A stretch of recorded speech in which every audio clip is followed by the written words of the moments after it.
1122.3, yung Universal Healthcare Law, na hindi mo pwedeng pakialaman ng pera niyan. Kung may sobrang pera yan, ang mandato ni PhilHealth, gastusin pabalik para sa benepisyo ng miyembro.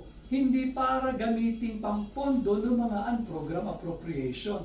Yan ang malinaw na nangyayari ngayon diyan sa maanumalyang paglipat ng pondo ng PhilHealth pabalik sa National Treasury.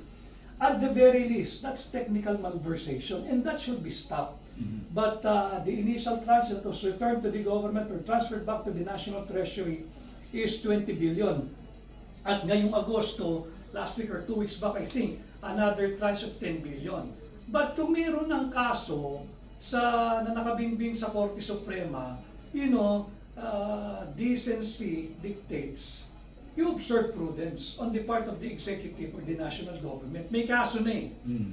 Tigil mo na muna yan dahil it's a disrespect to the pending petition before the Supreme Court. Paano if the court would decide against the act of transfer, which is a technical malversation, kahit saan mo patingnan?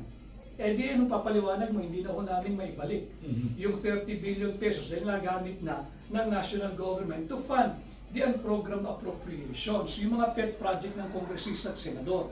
So bawal yun. Yung pondo ng PhilHealth ay para sa PhilHealth lang. And the argument that they're trying to advance, subsidy raw ng gobyerno yan. Which I think medyo mahirap mo namang ma-establish.